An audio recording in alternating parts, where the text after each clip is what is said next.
Welcome to the Daily Comic and Collectible, episode 501.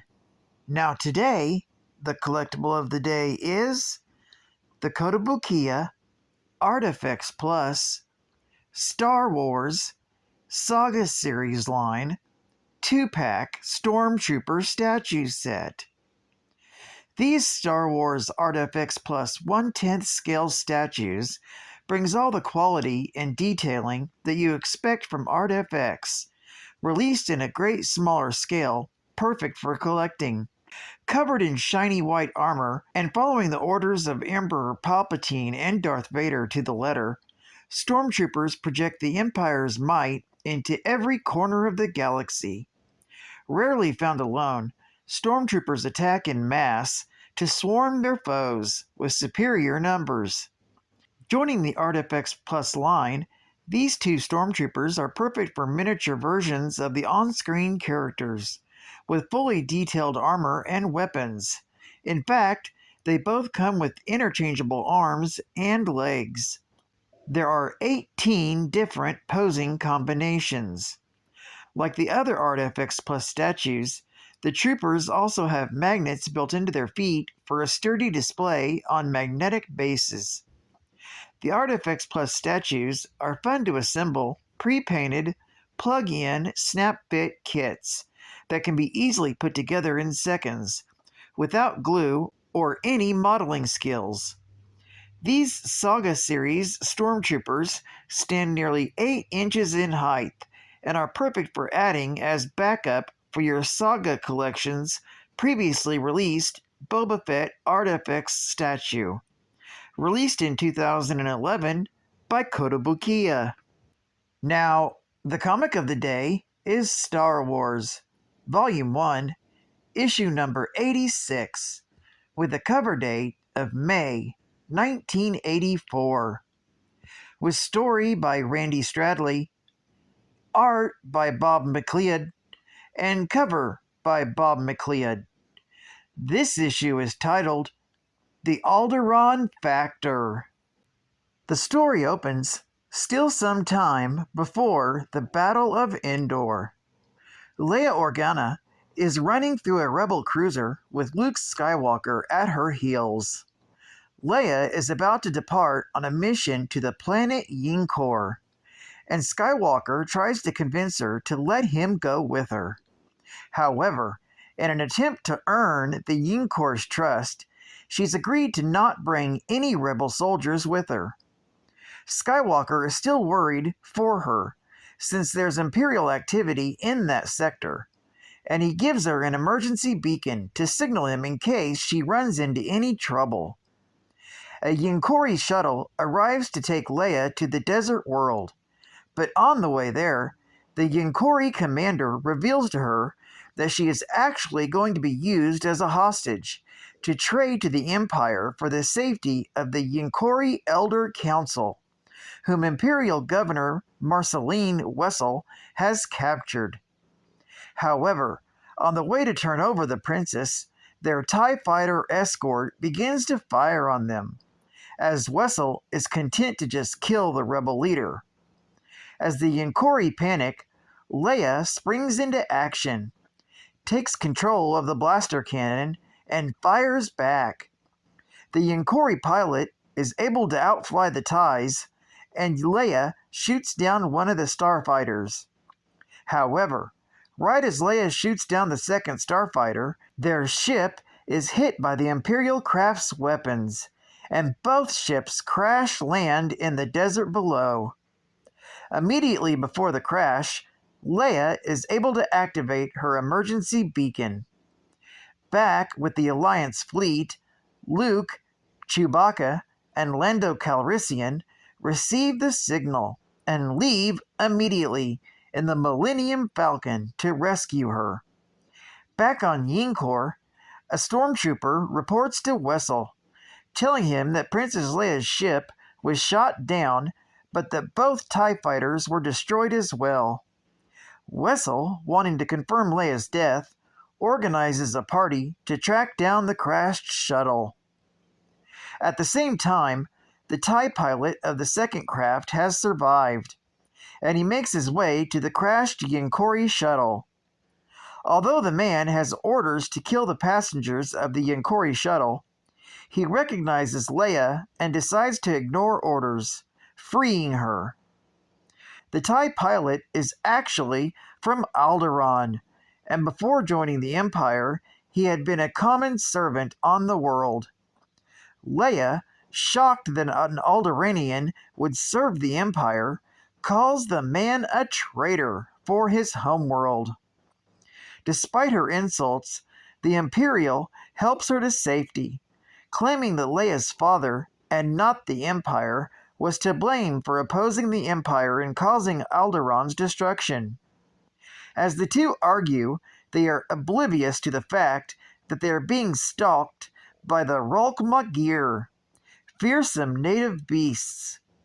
In their continuing trek across the desert, Leia attempts to make her captor realize the evils of the Empire. He shows her a small rock from Alderaan, bought from a trader on Tatooine. The Imperial has fashioned the rock into a necklace, as his own souvenir of his lost homeworld. Leia is outraged by this attitude towards the destruction of Alderaan, claiming that the memento is a symbol of the slaughter of the millions. Drawn to their loud outbursts, the Rulk-Magir attack, grabbing the Imperial by his leg. Luckily, Leia is able to get a hold of the man's blaster, and she fires on the beasts, driving them away and saving the Imperial's life. Meanwhile, Luke, Lando, and Chewbacca have arrived above Yinkor, tracking Leia's emergency signal. However, Wessel's group is also closing in on Leia's signal, and they're about to arrive on her position. Trying to escape the Rulk-Magir, Leia and the Imperial are forced to dive off a cliff to a lower ledge to avoid the beasts. In the jump, Leia nearly slips off the edge to her death, but the Imperial grabs her arm and pulls her to safety. The two begin to reminisce about Alderaan, but Leia once again brings up the destruction of Alderaan, still appalled over the man's service to the Empire. Sensing that there is still some good in the soldier, she asks him to come with her and join the rebellion. The Imperial is still hesitant to leave the Empire, claiming that it is too much of a risk to give up all he has for a dream that might never come true. When Leia claims that he's not even a man if he believes that, he is greatly offended and points his blaster at her, deciding to take her to the approaching Imperials. Wessel is pleased with finding the princess, and he immediately orders his men to kill the Yankori Council, claiming that Leia is next. The Imperial soldier is shocked at Wessel's cruelty, beginning to see the truth in Leia's words. Before Wessel can execute Leia, the Millennium Falcon comes to the rescue and destroys Wessel's ground vehicle. In the resulting chaos, Leia runs for the ship, but Wessel attempts one last time to kill the princess. Aiming his gun at the woman, the Imperial recognizes Wessel's intent, and he shoots Wessel's gun out of his hand. He claims that Leia was right about the Empire, and the two make their way to the Millennium Falcon, which has landed a short distance away. However, before they can board the ship, the former Imperial soldier is shot by one of Wessel's men. Leia grabs the man's hand as the ship lifts off, pulling him into the air. The Imperial struggles to hold on to her hand, but he is too weak from his injuries and slips from her fingers, falling to his death. As Lando and Luke pull her into the ship, Leia looks into her hand, where she's still holding the ex-Imperial's Alderaan rock, and begins to cry.